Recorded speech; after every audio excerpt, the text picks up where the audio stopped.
નમસ્કાર વિદ્યાર્થી મિત્રો, કેમ છો? હું સંજય પ્રજાપતિ.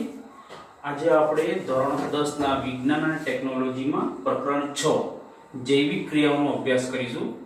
તેનું આપણે વેઇટેજ જોઈ લઈએ કે એમાં ટોટલ 6 માર્કના પ્રશ્ન પૂછાય છે. એમાં 2 માર્કના છે વિભાગ બી કે એમાં ઓપ્શનલ પ્રશ્ન કે એમાં 2 પ્રશ્ન પૂછાય છે અથવામાં, અને એક જે 4 માર્કનો પ્રશ્ન છે એ વિભાગ ડી માં પૂછાય છે. તો સૌથી પહેલા આપણે પ્રસ્તાવના ચાલુ કરીએ. જૈવિક ક્રિયાઓ. તો જૈવિક ક્રિયાઓની અંદર આવતા મુખ્ય 2 પોઈન્ટ છે કે એક તો સજીવો કોને કહેવાય અને નિર્જીવ કોને કહેવાય. તો સજીવો કેવા લક્ષણ ધરાવે યાની કે જીવંત. તો સૌથી પહેલા જો કે પ્રાણીઓની વાત કરીએ તો પ્રાણીઓ આપણે જોઈએ તો તરત ખબર પડી જાય કે એનો હલનચલન કરે, શ્વાસોશ્વાસ કરે, દોડાદોડ કરે, બરોબર છે. આ બધી ક્રિયાઓ પશુ છે, આ બધી ક્રિયાઓ પ્રાણીઓ કરે તો આપણે તરત ખબર પડી જાય છે કે આ પ્રાણી જીવન છે. એવી રીતના આપણે વનસ્પતિની વાત કરીએ તો વનસ્પતિ જીવન છે કેવી રીતના ખબર પડે? તો પહેલું જ લક્ષણ છે કે એના પાંદડા છે, પ્રકાંડ છે એ લીલા કલરના હોય તો આપણે એમ સમજી શકીએ કે એ વનસ્પતિ જીવન છે. પણ અપવાદરૂપ એવું પણ જોવા મળે છે કે લીલાપણ ન પણ હોય. તો આપણે વાત કરીએ હવે કે નિર્જીવના લક્ષણો. મૃત. તો મૃતની અંદર પહેલી વાત કરીએ કે ઉપરોક્ત લક્ષણો જે પ્રાણી ધરાવતું હતું તે ન ધરાવે, એટલે કે હલનચલન ના કરે તો મૃત ગણી શકાય. વનસ્પતિની વાત કરીએ તો વનસ્પતિના પર્ણો પીળા થઈ જાય અને પ્રકાંડ પણ પીળું થઈ જાય તો વનસ્પતિ મૃત છે માની શકાય. પણ અપવાદરૂપે ઘણી એવી વનસ્પતિ પણ છે કે એના પર્ણ નેચરલી પીળા હોય છે, તો આપણે એ વખતે ના કહી શકીએ છીએ કે આ વનસ્પતિ મૃત છે. તો આપણે એને હાથ લગાવીએ તો તરત ખબર પડે કે જે પર્ણ પીળા થઈ ગયા હોય, અમુક પર્ણ લીલા હોય, અમુક પર્ણ પીળા થઈ ગયા, અને આપણે સેજ હાથ લગાવીએ તો પર્ણ નીચે પડી જાય. સો એના પરથી એમ કહી શકાય કે આ પર્ણ કેવું હતું કે મૃત હતું. એવું જ આપણે જે પ્રકાંડની પણ વાત કરી શકીએ. પ્રકાંડ પણ લીલું હોય પણ ઘણી જગ્યાએ આપણને પીળા કલરનું જોવા મળે છે કે મોટાભાગે રણ પ્રદેશની વનસ્પતિ હોય એના પર્ણ અને પ્રકાંડ પીળા કલરના હોય તો આપણે ત્યાં માની ના શકીએ કે એ વનસ્પતિ મૃત છે. તે અપવાદરૂપ ગણી શકાય છે. તેના હાથ લગાવીને પણ આપણે એના નિરીક્ષણ કરી શકીએ છીએ. તો જૈવિક ક્રિયાઓની અંદર મુખ્ય 2 લક્ષણો સજીવ અને નિર્જીવ વિશે જોયું આપણે. બીજું છે કે વનસ્પતિની વૃદ્ધિ ન થાય. તો અમુક સમય સુધી વનસ્પતિનો વૃદ્ધિ વિકાસ ન થતો હોય, પર્ણ લીલા હોય તો પણ એ શું થાય છે કે મૃત ગણાતી હોય છે. તો એનો વૃદ્ધિ વિકાસ ન થતો હોય તો પણ એ વનસ્પતિ મૃત ગણવામાં આવે છે. અને સૌથી મહત્વનો મુદ્દો છે વાયરસ. વાયરસ પણ અંદર આપણે ભાગ ભજવે છે. અત્યારે આપણે પરિસ્થિતિ જાણીએ છીએ કે બધું વાયરસ ઉપર જાણે છે કે વાયરસ એને મૃત ગણવો કે જીવંત ગણવો એમાં હજી ખબર પડતી નથી. બંનેમાં એનો સમાવેશ કરી શકાય. પણ એક જ છે કે યોગ્ય અનુકૂળ વાતાવરણ, જો વાયરસને અનુકૂળ વાતાવરણ મળી જાય તો એ જીવંત બની જાય છે. જો એને અનુકૂળ વાતાવરણ ન મળે તો એ મૃત થઈ જાય છે. આપણે જાણીએ છીએ કે કોરોના વાયરસ છે એ પણ કેવું છે કે એને અનુકૂળ વાતાવરણ યાની કે કોઈ વ્યક્તિનું શરીર મળી જાય છે તો શું થઈ જાય છે કે એના શરીર ઉપર પોતે હાવી થઈ જાય છે, યાની કે કેરી કરી જાય છે અને એની પાસે આવી જાય છે. એક એના મુજબ કે કોરોના વાયરસ એ કેવો છે કે સ્વાભિમાન છે. જ્યાં સુધી તમે એને બોલાવવા ન જાઓ ત્યાં સુધી એ આવતો નથી. તો એના માટે માનવી જવાબદાર છે. તો આ વાયરસ પણ પોતે કેવા છે કે અનુકૂળ વાતાવરણ મળે તો જ પોતે આવી શકતા હોય છે. એવા વાયરસ કરે શું કે વાયરસના કારણે આપણા શરીરની જે સમારકામ શક્તિ અને રક્ષણની જે જવાબદારી છે એને ક્યાંક ક્યાંક ક્ષતિ પહોંચે છે. તો અત્યારે એવું છે કે વાયરસથી શું થાય છે, વાયરસથી બચવું હોય સૌથી પહેલા આપણે આખા વિશ્વએ સ્વીકાર્યું છે કે આપણી ભારતીય પ્રણાલી બેસ્ટ છે, બરોબર છે. કેમ કે પહેલાના જમાનામાં હતી કે ક્યાંક બહારથી જઈને આવો તો હાથ પગ ધોવા, ક્યાંક તમે મુક્તિધામમાં ગયા હોય તો અહીં તમારે નાહવું જોઈએ. આ બધી આપણી ભારતીય સંસ્કૃતિ હતી, તેને લોકો ધીરે ધીરે નકારતા ગયા. બીજી પરિસ્થિતિ કે આપણા ત્યાં ભારતીય સંસ્કૃતિ મુજબ 12 મહિનાનું અનાજ ભરવામાં આવે છે.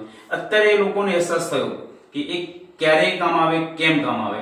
આપણે જોઈએ છે કઈ જગ્યાએ આ રોગ વધુ છે. અમેરિકા, સ્પેન અને ઇટલી આ 3 દેશો છે કે જેણે આ કોરોના વાયરસ હાહાકાર મચાવ્યો છે. તેનું મેઇન કારણ છે કે એમની રોગ પ્રતિકારક શક્તિ ઓછી છે. એ લોકો પૌષ્ટિક આહારયુક્ત ખોરાક લેતા નથી. તો એ લોકો કયો ખોરાક લે કે ફાસ્ટ ફૂડ ખોરાક લે છે કે એના કારણે શું થાય છે કે રોગ પ્રતિકારક શક્તિ હોતી નથી. તેના કારણે શું થાય છે કે એમની રોગ પ્રતિકારક શક્તિ ઓછી હોવાથી એ રોગ એમના પર વધારે હાવી થઈ જાય અને મૃત્યુનો દર તમે જોઈ શકો છો કે દિવસે દિવસે વધતો જાય છે. તો એના પ્રમાણમાં આપણા ભારતની અંદર એનું પ્રમાણ મૃત્યુ દર ઓછું છે અને રિકવર થતા દર્દીઓ ખૂબ વધારે છે કે જે લોકોની રોગ પ્રતિકારક શક્તિ વધારે છે એ ઝડપથી સાજા થઈ જાય છે. પણ મોટી ઉંમરના લોકો હોય કે એમનું શરીર થોડું વીક થઈ ગયું હોય તે લોકોને આ રોગ વધારે પડતે હાવી થઈ ગયો હોય છે.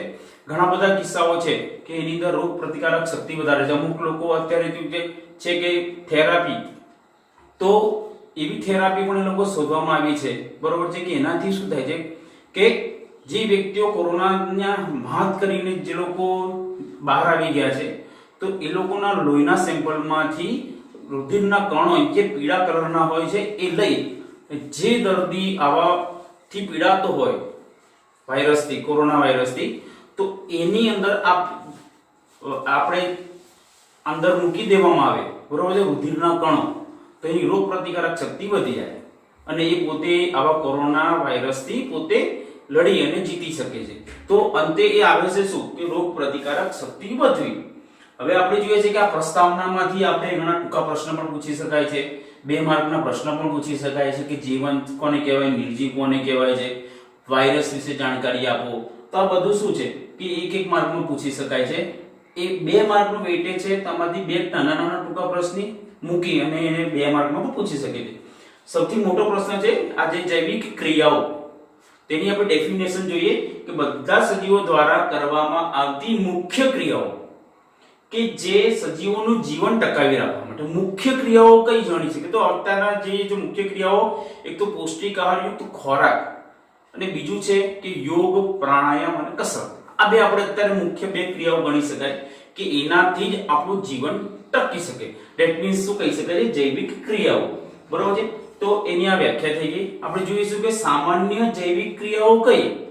તો પહેલું છે પોષણ, શ્વસન, વહન, ઉત્સર્જન. ઉત્સર્જન એટલે ચયાપચય કચરાનો નિકાલ, કે આપણા શરીરનો જે કચરો છે એનો નિકાલ થવાની ક્રિયા. વૃદ્ધિ, હલનચલન, નિયંત્રણ, સંકલન અને પ્રજનન. આ બધી જે છે કે જૈવિક ક્રિયાઓ છે, સામાન્ય જૈવિક ક્રિયાઓ છે. તો આ પણ પ્રશ્નો 2 માર્કમાં પૂછી શકાય છે. તો કોઈ પણ 4 આપણે જૈવિક ક્રિયાઓ લખો તો આપણને 2 માર્ક પ્રાપ્ત થઈ જાય છે. આવી 8 સામાન્ય જૈવિક ક્રિયાઓ છે. તો એ આપણે કહીએ કે પોષણ. પાછો પહેલી કે આપણે ડિટેલમાં જોઈશું કે પોષણ સૌથી સામાન્ય, સૌથી પહેલી છે કે પોષણ. તો પોષણ શેમાંથી મળે, તો આપણને જે ખોરાક ખાઈએ છીએ પૌષ્ટિક આહાર, તો એમાંથી પોષણ મળે અને એમાંથી આપણને શક્તિ મળે છે. શ્વસન, તો આપણે જોઈએ છે કે શ્વસન માટે પણ શું છે કે ઓક્સિજન કેવો હોવો જોઈએ કે કાર્બન ડાયોક્સાઇડ યુક્ત તાજી હવા હોય તો આપણે શ્વસન સારી રીતે કરી શકીએ છીએ. આપણે જે ખોરાક છે, ખોરાકનું વહન છે, વહનના અંતે બધી ક્રિયાઓની અંદર આપણી અંદર બધા તંત્ર આવેલા છે, એનું ઉત્સર્જન જાય ને એ શરીરની બહાર કચરો નીકાળવો પણ જરૂરી છે. જો કચરો બહાર ન નીકળે તો શું થઈ જાય છે કે આપણની અંદર બધા રોગો ઘર કરી જાય. એમાં બીજું છે વૃદ્ધિ છે. શરીરની વૃદ્ધિ પણ આપણે ખોરાક લઈએ તો વૃદ્ધિ પણ થાય, વિકાસ પણ થાય અને આપણી રોગ પ્રતિકારક શક્તિ વધે છે. હલનચલન, આપણે જોઈએ છે કે અત્યારે આપણે એક કમરાની અંદર, એક રૂમની અંદર બંધ થઈ ગયા છે, તો આપણે એક સીમિત જગ્યાએ હલનચલન કરીએ તો કેવા કંટાળી જાય છે, આપણા હાથ પગ જકડાઈ જાય છે. તો હલનચલન પણ એક જૈવિક ક્રિયા છે. નિયંત્રણ અને સંકલન, આ પણ એ છે. અને છેલ્લું છે પ્રજનન. પ્રજનનનો ટૂંકમાં કહ્યું છે કે વ્યક્તિએ પોતાના જેવી પ્રતિકૃતિ ઉત્પન્ન કરવી. તો આ બધી આપણી છે સામાન્ય જૈવિક ક્રિયાઓ. પછી મોટો છે 4 માર્કનો પ્રશ્ન છે કે સજીવો માટે અગત્યની જૈવિક ક્રિયાઓ. તેમાં સૌથી મહત્વની 4 ક્રિયાઓ છે, 4 માર્કમાં છે. પહેલું છે પોષણ, શ્વસન, વહન અને ઉત્સર્જન. તો આ 4 સાથે પૂછે તો 4 માર્કનો થઈ ગયો. પણ હવે બોર્ડમાં લોકો પ્રશ્ન બદલે છે કે આ સીધા પ્રશ્ન પૂછતા દરેકમાંથી એક ટૂંકો પ્રશ્ન પૂછે છે અને એના પ્રશ્નના જવાબ આપવાના. આમ પ્રશ્ન જોવો તો સહેલો થઈ જાય, પણ જો એ ના આવડે, બરોબર, આપણે ગહન અભ્યાસ ન કર્યો હોય તો આપણને ના આવડે. સૌથી પહેલા જોઈએ છે કે પોષણ. તો પોષણ યાને કે ખોરાક ગ્રહણ કરવાની પદ્ધતિ. પણ કેવો ખોરાક? કાર્બન આધારિત. આપણે કોઈ પણ ખોરાક લઈએ છીએ એમાં પ્રત્યક્ષ યા પરોક્ષ રીતે કાર્બન ભાગ ભજવે છે અને એ કાર્બન આધારિત ખોરાક ગ્રહણ કરીએ તો આપણને શું છે કે પોષણ મળે છે. આપણે જોઈએ છીએ કે ફાસ્ટ ફૂડ છે એમાં કંઈ કાર્બન હોતો નથી, તેમાંથી આપણને કોઈ પણ પ્રકારનું પોષણ મળતું નથી. બીજું જોઈએ છે કે શ્વસન. શ્વસન ક્યારે છે કે શ્વસન દ્વારા આપણને શક્તિ મળે છે. આપણે જે ખોરાક લીધો એ ખોરાકનું રૂપાંતર ગ્લુકોઝ અને ફ્રુક્ટોઝમાં થઈ જાય અને તેનું કોષો ને ઉર્જા પ્રાપ્ત કરવા આ ગ્લુકોઝનું વિઘટન થઈ જાય અને વિઘટનના અંતે આપણને થવું એને આપણે શ્વસન કહીએ છીએ. તો શ્વસનના બે પ્રકાર છે. વિઘટન થવું તો બે પ્રકારે થાય. પેલું જારક શ્વસન, ઓક્સિજનની હાજરીમાં વિઘટન થાય તો તેને જારક શ્વસન તરીકે ઓળખવામાં આવે છે. અને જો ઓક્સિજનની ગેરહાજરીમાં વિઘટન થાય તો જેને અજારક શ્વસન કરવામાં આવે છે. અને જે જીવો ઓક્સિજન હાજરીમાં વિઘટન કરે તે લોકોને જારક જીવીઓ કહે છે. અને જે સજીવો ઓક્સિજનની ગેરહાજરીમાં વિઘટન કરે તો તેને અજારક જીવી તરીકે ઓળખવામાં આવે છે. યાની કે જારક શ્વસનની અંદર બે મુદ્દા છે, જારક શ્વસન અને અજારક શ્વસન. જારક શ્વસનથી આપણને શક્તિ વધારે મળે, યાની કે શક્તિ કયા સ્વરૂપે, ઊર્જા એ એટીપી સ્વરૂપે સંગ્રહાયેલી હોય, એડિનોસાઇન ટ્રાઇફોસ્ફેટ સ્વરૂપે. જે જારક ઓક્સિજનની હાજરી યાની કે જારક શ્વસનમાં સૌથી વધારે પ્રાપ્ત થાય છે. અને અજારક શ્વસન યાની કે જે અજારક શ્વસનથી શક્તિ હોય છે એમાં એટીપી નું પ્રમાણ કેવું છે, ઓછું હોય છે. જે આશરે જારક શ્વસનથી આપણને 38 કિલોજૂલ પ્રતિ ગ્રામ જેટલી આપણને શક્તિ પ્રાપ્ત થાય છે. જ્યારે અજારક શ્વસન છે કે માદક પદાર્થો એમાંથી આપણને ક્યાં શક્તિ પ્રાપ્ત થતી નથી, આપણે જોઈ શકીએ છીએ. ત્રીજું છે વહન. તો વહનમાં મુખ્ય બે ભાગ છે, એક કોષી સજીવો અને બહુકોષી. એક કોષીય સજીવોમાં ચાર સજીવોનો સમાવેશ છે, અમીબા, પેરામીશિયમ, ક્લેમિડોમોનાસ અને બેક્ટેરિયા. તો એક કોષીય સજીવો પોતે અંદર કોઈ વિશિષ્ટ પોષણ મેળવવા માટે વિશિષ્ટ પ્રકારની કોઈ પણ અંગ નથી હોતું. તો એ લોકો પોષણ શેના માટે, તો પ્રસરણ દ્વારા મળે. જેમ કે આપણે અમીબાની વાત કરીએ કે અમીબાનો આકાર અનિયમિત હોય છે અને એની અંદર ખોરાક મેળવવા માટે ખોટા પગનું નિર્માણ કરે.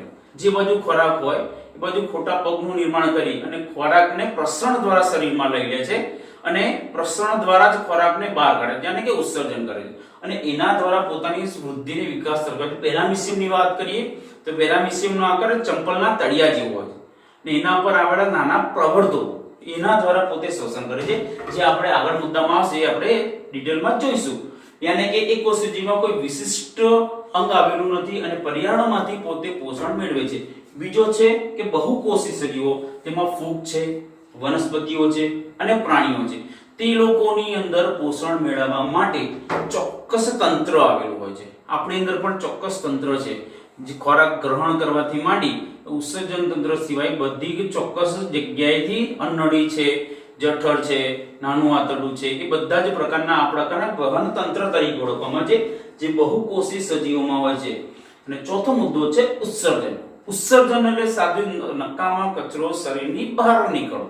યાની કે એક્ઝેક્ટ વાત કરો તો નકામો કચરો કેવો, તો નાઇટ્રોજન યુક્ત ચયાપચયિક દ્રવ્યો દૂર થવાની ઘટનાને આપણે ઉત્સર્જન તરીકે ઓળખવામાં આવે છે. એમાં આપણે વાત કરીએ તો એકકોષી સજીવો આપણે વાત કરીએ એમ પ્રસરણ દ્વારા ખોરાક લે છે અને પ્રસરણ દ્વારા જ આ ઉત્સર્ગ દ્રવ્યોનો ત્યાગ કરે છે. અને કે શરીરની કોઈ પણ એક દિવાલ તૂટી જાય નાથી ઉત્સર્ગ દ્રવ્યો બહાર નીકળે, એવું એક કોષી સજીવોમાં જોવા મળે છે. જ્યારે બહુકોષી સજીવોમાં વિશિષ્ટ અંગ આવેલું હોય, પેશી આવેલી હોય, કાં તો કોઈ પણ પ્રકારનું અંગ આવેલું હોય, તેના દ્વારા પોતે શું કરે છે કે ઉત્સર્જન કરે છે. જો આપણે વિચારીએ કે બહુકોષી સજીવમાં જો પ્રસરણ દ્વારા જો લોકો આ રીતના વહન કરવામાં આવે તો એક રિસર્ચ પ્રમાણે એવું કરવામાં આવે છે કે બહુકોષીઓમાં ઓક્સિજનનું પ્રસરણ ફેફસાથી અંગૂઠા તરફ લઈ જવા માટે કેટલા લાગે, 3 વર્ષ લાગે છે. તો મિત્ર વિચારો કે આવા પ્રાણીની અંદર પ્રસરણ જેવી પદ્ધતિ કેવી થઈ છે કે કાર્યરત થતી નથી. તો એ લોકો માટે ચોક્કસ તંત્ર આવેલું હોય છે. તો વિદ્યાર્થી મિત્રો આજે આપણે આટલું જોઈશું. આજે તમને 5 વાગે આમાંથી તમને એક પેરેન્ટ્સ ટેસ્ટ આવશે. બધા આ કાપા કાર્ય તમે લખી કાઢજો, તૈયાર કરજો અને આમાંથી જે 5 વાગે એક પેરેન્ટ્સ ટેસ્ટ આવશે અને 6 વાગે એની આન્સર કી આવશે. ઓકે, તો બધાને એક નમ્ર વિનંતી છે કે ઘરમાં રહો, સુરક્ષિત રહો અને ઘરે બેઠા ભણવાનો આનંદ ઉઠાવો. જય હિન્દ.